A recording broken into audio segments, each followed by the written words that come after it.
Hey everyone, Ryan here, and welcome to a nostalgic review of the LEGO Star Wars 2011 Jedi T-6 Shuttle. Given set number 7931 with 389 pieces, it costs just $60 back in 2011. However, if you want to buy one new in box today as of 2023, it'll cost you about $250. So it is much more expensive. Would have been a good investment. This one does have 4 minifigs. The box art is killer, obligatory Captain Rex shot.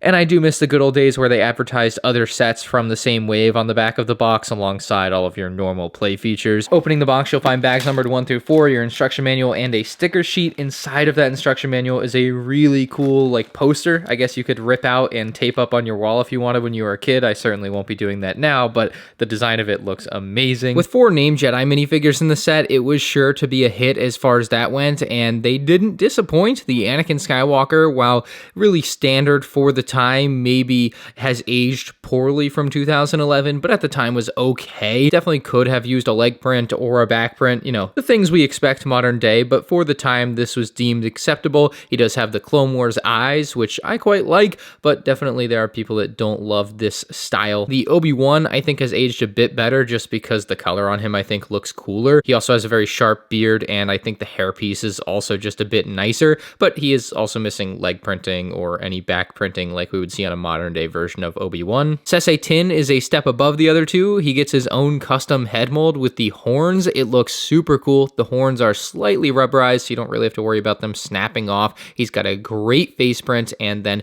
as you look to the back, they've got tons of detail, and that's not just printed on detail. That is detail that is textured into the head mold with those gray lines on the back. It's rather incredible. If you have one of these Seasse Tin figures from this or Seasse Tin's Jedi Starfighter, you'll know what I'm talking about. Finally, the main draw here had to be Shaak-Ti, a beautiful minifigure. In this case, the red color for her face really pops with the red hands peeking out of the brown outfit. Her torso has the slight indentations because she's a female. A lot of the LEGO female figures get that. And then her Leku is an incredible piece that they ended up using for a couple different Ahsoka minifigures later down the line with different prints, but the print on this one in particular is phenomenal. It really covers everything. It's about perfect. Just looks great. And then it even has the extra bit of her forehead, I guess, on top where there's more red and then white paint on top of it. So a really nice Shaak-Ti minifigure. And of course, at the time with all 4 of these minifigures, there were no second facial expressions. LEGO is still just a little bit away from really upgrading minifigures, but this character lineup definitely did not disappoint.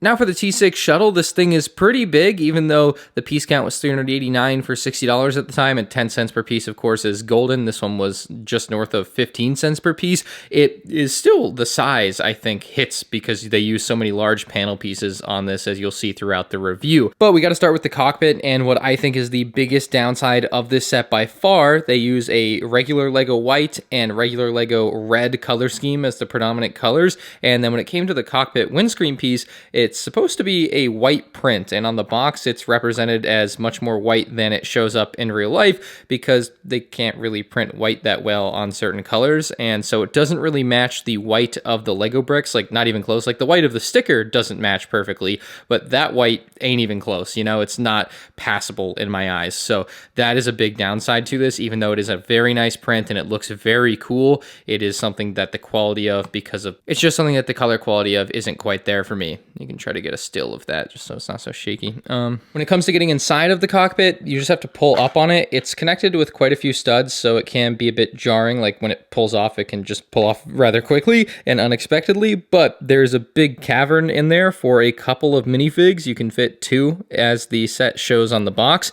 and I'm sure you could, if you curled them up into balls, fit in more, but that's not really the whole purpose of it. But you'll find what is now an outdated control panel inside, and then they have a nice split of tile and studs for the minifigs to sit on so that the minifig legs don't get stuck down on the bottom. That used to be a problem that they have really solved in most modern LEGO Star Wars sets dating back to this era. But with 2 of your 4 Jedi in there, I think it's a pretty cool look. It would obviously be ideal if you could fit more of the characters included inside, but I also like that they didn't limit themselves in only including 2 minifigs in the set because only 2 minifigs would fit in the shuttle. It obviously is great that they went ahead and included 4 anyways. Now the cockpit does have another feature in that it can be an escape pod. So you can pull it away from the center of the T6, and on its own, it can exist. It's kind of a neat feature, and I'm sure a lot of kids were able to enjoy this back in the day. Nowadays, I would obviously never really make use of this, but it is cool that they were able to include something like that. It's simple. They didn't really have to do anything special to include it. It doesn't jeopardize the structure of the T6 to have something like that. Like, this doesn't just fall off when you're playing around with it. You definitely have to intentionally remove it. So a win all around. Looking closer at the top of the wings, we'll see the stickers, and notably the large sticker has some stress marks on it. I don't think that's dirt, couldn't wipe it off, and it is on both sides, so I think it's just stress marks from being such a large sticker. I don't know, I found that to be odd, but you can definitely see it in the middle of your screen right now. Otherwise, the stickers do look good. They line up nicely with the pattern on the T6. It definitely looks cool when it's done right, so I like it overall. There's just definitely that quality issue there with the stress marks. I don't know if that's just because the stickers are literally 12 years old now or something, you know, but definitely not something I remember from when I originally had this set when I was a kid.